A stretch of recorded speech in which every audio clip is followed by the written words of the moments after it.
And you're just in time for yet another informative edition of your only show on matters public policy, business, and economics at large, hosted by yours truly, son of the soil, Richard Mwenjo. Indeed, always a pleasure to have you on board on this particularly landmark edition, show number 200. Imagine, 200. This has been quite a journey, what a learning curve it has been, and I'm so delighted that you've joined us on yet another edition. We'll be getting to that point of the conversation whereby I'll be giving out my gratitude, heavy with gratitude in my heart, and all that is credited to you, my fan, and our supporters from day one. Today on the show, we're going to talk about a plethora of issues, particularly in the tea sector. DP Rigathi Gachagua leading reforms therein. Of course, this comes just a day after he hosted Tea Reforms Conference in Kericho County. Wait to see and unpack the entire event and what is in store for our farmers in terms of good tidings therein. That would be our conversation today on this particular edition. But first things first, let me introduce our regular analyst, the only name this side of the Sahara on matters public policy analysis, Aman Bon Manyora. Great to see you, sir. Show number 200. Well, congratulations. The biggest business show on digital media. Oh, no wonder I told you I'm calling it a day. If you came recent and you have reached 200, imagine. So how many have I done? I think I've done my bit now. I can leave. No, not yet. Until now, when we make Business Glade the highest grossing show, not just big in terms of viewership and impact. Yes. So that's why there's opportunity for us to rope in advertisers, partners of every sort, so that we can grow together. Yes. Then finally, when I'll be saying it's the biggest show on viewership and also grossing, then maybe you can call it a day and head over home for retirement. Yeah. I think that's okay. That is okay? That's okay. All right, then. So today, before we get to that part of the show, we're going to talk matters tea sector, and particularly the reforms therein that are being spearheaded by DP Rigathi Gachagua. Just a fortnight ago, he was hosted by Senator Aaron Cheriot and his Kiambu counterpart, Karungo Wadhangwa. I guess that's the name. Yeah. Yeah, sure. And therein, they are looking at grassroots challenges that are facing the tea farmers. But then, from a general standpoint, DP has been very voiceful on matters tea reforms, coffee reforms for farmers. Many people actually politicizing the entire thing. But who do you say, as an analyst, that DP Gachagua is finally the most sharpened arrowhead to address cry of tea farmers in this country? I'm not sure because I haven't looked at the policies. I haven't looked at what he's doing. I've had a little noise here and there, but I don't know whether that is sufficient. Part of the noise that has been in and there, has been what the farmer gets out of a kilo of tea. We've seen a number of some farmers fetching just 20 shillings per kilogram. The same tea goes to, say, Mombasa tea auction, fetches 260 Kenya shillings. As much as their production overheads therein, are you justified to say that a Kenyan farmer is justified to get 20 shillings because he or she cannot meet the other manufacturing cost, the in processing cost? Are you justified to? When I was in school, I learned tea was introduced to Kenya in 1924, and it was to be grown strictly by white farmers. Along the way, somewhere Africans began small scale, and the structure of everything is exploitative. So if you want to tell me you can jump here and there and sort out the mess in the tea sector, you are just a joker. You're just a joker? You're just a joker. You must understand the whole thing, how it has been structured,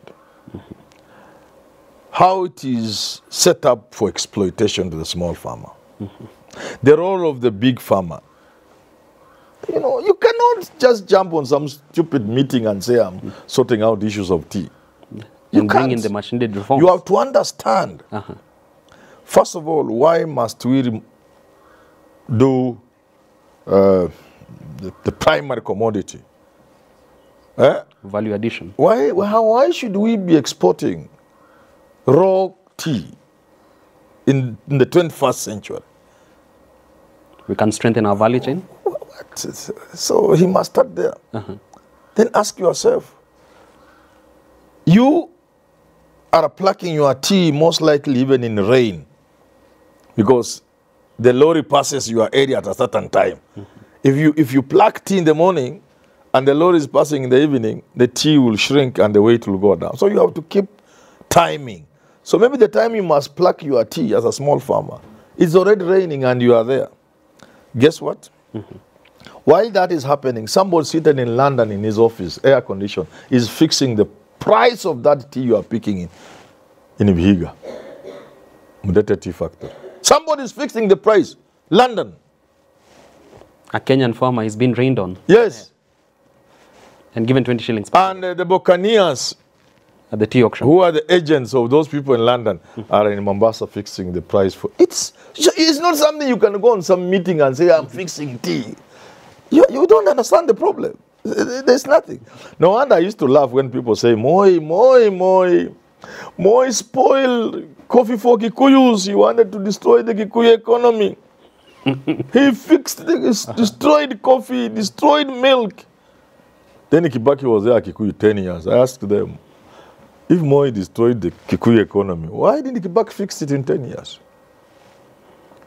2 terms of president. Then Uhuru came, another Kikuyu.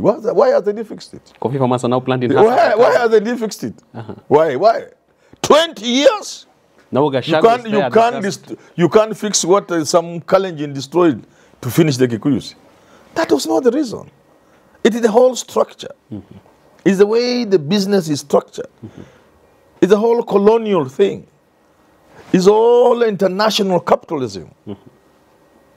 Inbuilt with exploitation for people in third world countries who must only produce raw materials in their primary form to benefit others. Very well. So if you cannot look, what is the role of where he was in Kericho, the deputy president? What is the place of the multinationals? If you ask him, tell me the role of the Kina Finlays. Employment. The Williamsons. Tell me what is the role in the whole tea sector, in the whole matrix. Are they making the situation better for tea growing in this country, or are they making it worse? They are part of the international system. We can do that by ourselves. Build capacity. Come on. Very well. Look here. Look here. And I've said this before. Kenyan tea is not a lot. We don't have a lot of tea. A lot in this sense. We can actually retail our tea in world capitals. Yes, just retail. You go somewhere, you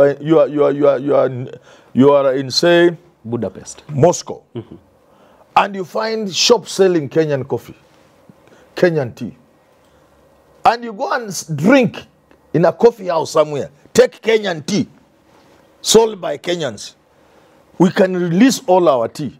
That would mean, for every 1 shilling we are currently getting from tea, there could be 300 shillings or 400 shillings. You can imagine. You can imagine that farmer under the Mudete Tea Factory in Vihiga, who is currently perhaps getting, let's say, I don't do my tea. My father left my tea for me. It was a few, I found it useless. Uprooted. I haven't uprooted, but just useless. There are a few stems. So I don't quite know. But let's say you came up with a figure of 20 shillings. Let's work with it. If the farmer is currently getting 20 shillings and we processed our tea and retail it across the world, even if you don't go that level where I have reached of selling tea in coffee shops and in capitals, but just selling the processed tea, completely processed. Instead of 20 shillings to the farmer would perhaps be getting 300, 400 shillings. Now, can you imagine the way it will be transformative? Look, people say Manyora is a bad person, is a revolutionary, is what? Yeah. A radical. Why are we renewing permits? Why are we renewing leases for these multinationals in Kericho and Bomet and elsewhere? Why? They are part of the system that makes sure tea remains just raw material export. Primitive raw material. With the farmers getting nothing. Why are we renewing those leases? We should not have renewed the leases. We should have come up with different thinking. Governors spearheading that. Yeah, the governor of Bomet, the governor of Kericho should sit down and critically think. Nandi. And they would have sought most of this renewal of the leases have happened during this devolution period. Yeah. In the last 10 or so years is when we have had many of these, including the Del Montes. Del Monte, yeah. Why are we renewing these leases? Who would give you a lease in their country? In Netherlands. Where? Who will give you? 100,000 acres. Who will give you? These are very good people. We can tell them, you have had a field day, you have enjoyed. But going forward, this is our country. these are our resources. We are not renewing the leases for you, but we can partner with you. Let's meet midway. Yeah, let's meet midway. Let's partner with you. Bring your experience, your expertise. We bring our land and our tea. And the workforce. And the workforce. We work together so that the tea plucker, and in fact, they are not even content with exploiting us over the years. They are even bringing machines. And residents are touching them down. The machines to replace our Kenyan worker. And the same machines are disabling people. They really cripple people. The way they are very bad things. They even, So, okay, you have had enough, but let's now partner. I want to see a situation where the tea plucker who gets 14,000, 16,000 in a good month, I want to see that worker getting 60,000 per month. In that partnership, it's possible, even 100,000. And a formalized engagement. Yes, a tea plucker takes home 60, 70,000 shillings. Because this resource can pay him that way. And pay the investor dividends for their investment. The county council of Kericho, the county council of Bomet, partnering with the Williamsons, the Finlay, and all these others, as partners, can create enough wealth for the county government of Kericho and Bomet and others, while at the same time giving profit to the investor with whom they are partnering. Not abnormal profit, not exploitative profit, sufficient profits to be worth your time to invest there. In the whole arrangement, the Kenyan worker, the least paid Kenyan worker who plucks the tea, can take home 60, 70,000 shillings. And everybody is happy. With a formal contract, medical cover, everybody is and all happy. those perks. Because this man, if he earns 50,000 shillings, that money goes to the economy. Very well. He employs 2 people at home where he comes from in Luombei. I don't know whether you get what I'm saying. And the money goes around, the economy grows. Very well. Yeah, that's what the government ought to be thinking about. Thinking big. Thinking about this country 100 years from now. So that instead of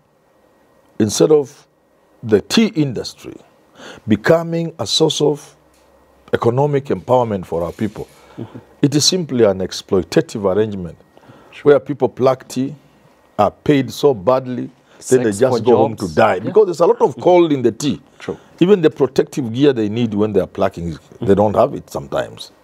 And the chemicals that are used. The same with Naivasha and the flower farms.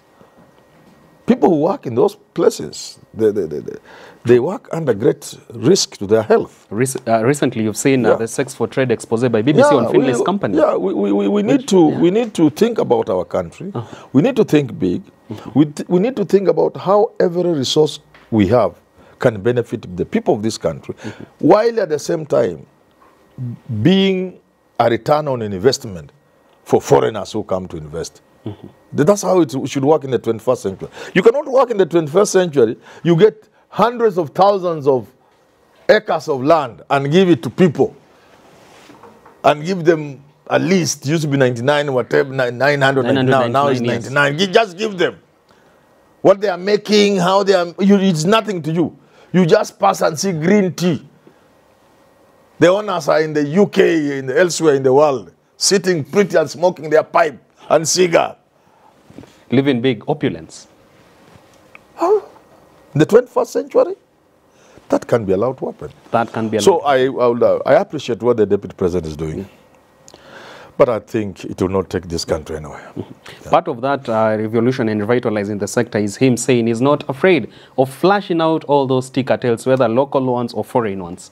And that thing has got him into loggerheads with a number of politicians and many people saying he's just really exaggerating his abilities out of illusion. Do you think DP Gachagua is groomed enough to really fight those cartels?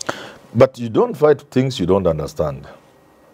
You first have to understand. That is why he's gone to the grassroots level for that conference. What conference? That conference. Tea summit. I've been to these places. There's nothing people say there. They just talk and take coffee and go home. A well-endowed panelist is there. No, but I've been there. I know. There's nothing they talk. Did the issue of lease of that land, those lands, come up? If it doesn't come up, then you are saying nothing. Did the issue of auction in Mombasa come up? Did the issue of value addition come up? Dignity of workers there. Yes. Did they talk about the conditions under which Kenyans work in those tea plantations? If you don't mention that, then you just take your tea and come back Nairobi. Or say the role of our diplomats in marketing that tea on our behalf. Yes.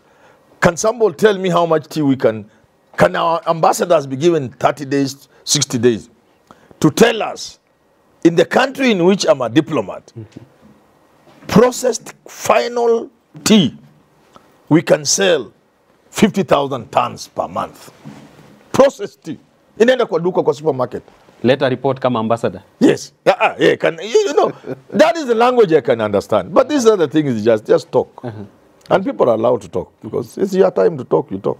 It has to be far much more than just signing trade agreements with countries out here. 1924, tea was introduced to Kenya to be grown only by white farmers. At some point, Africans were allowed, I don't know, 19 what, 60s, what, there, 50 That something. Is now 100 years clocking next year. Clocking. That's why I'm bringing the year 1924, so that you know and ask yourself, has anything changed?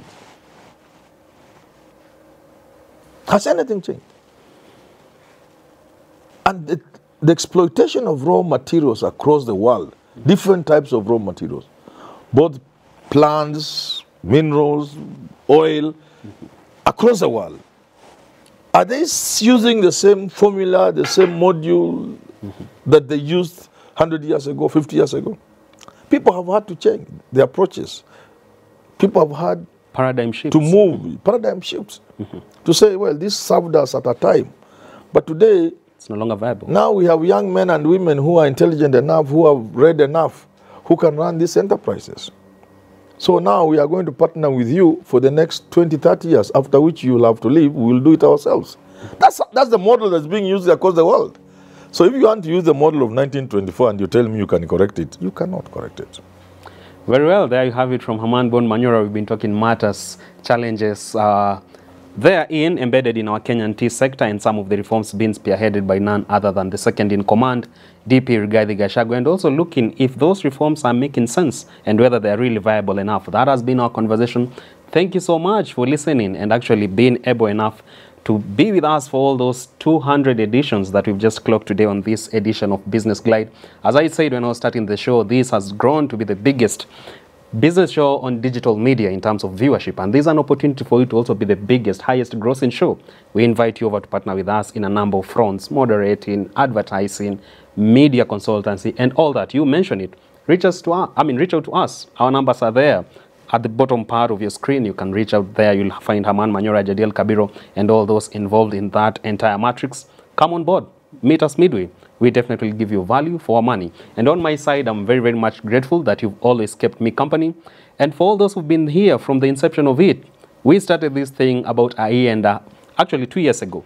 We're just clocking 2 years in a month's time. And this show has grown over time. It has been all about opportunity for me, and there's also room for us to open ourselves to new possibilities in the near future. And as they say, Prof, anytime I'm doing this show, there are 4 people watching: my current employer, my future employer, myself, and my family and friends. Correct. So that means this is such a huge launchpad to the world. And that's why Prof gave us a chance, myself and other presenters here in. So for you watching, how about you probably inspire us, motivate us? For those bringing on negative energy on the show, you are entitled to it. But how about you try and probably create something of your own and see how people react to it? Anybody working on their dreams has no time to hate on others. And that's why I'm so grateful all of you who've supported us in terms of brainstorming on our behalf, giving us ideas, what we should cover. You meet us on the streets, and some of you have this really amazing ability to point out our weaknesses while magnifying our strengths at the same time. That is such a huge sign of kindness from your side. And that's why we ask you to be really churning out positive energy on our side. We do try to be better by the day, and that's why we have not stopped. This has been nothing but the best show here on digital media. And starting next week, we'll be trying to make it bigger and better. And Herman Bon Manyora, thank you so much for the opportunity. Welcome. You have been my lecturer. You have been a wonderful young man. Really? Yes. No, it's wonderful young man. I'm happy whenever I see young people doing well. Are you proud enough? Oh, fine. It couldn't be prouder. It is now time is right for World Bank to now make the call. Yes, together. Or IGAD, to give you people as I exit. Yeah, so that when you head to Luombe, probably I'll head to the Central Bank of Kenya. Yeah, correct. Very well. Asanteni sana for tuning in. I'm so much grateful to all of you, and also I ask you to support my other brothers, Evans Okinyi, Jadiel Kabiro, and Mundia Gitau on this particular channel. And special shout out to all of you who continue to pray for us. Until next time, see you.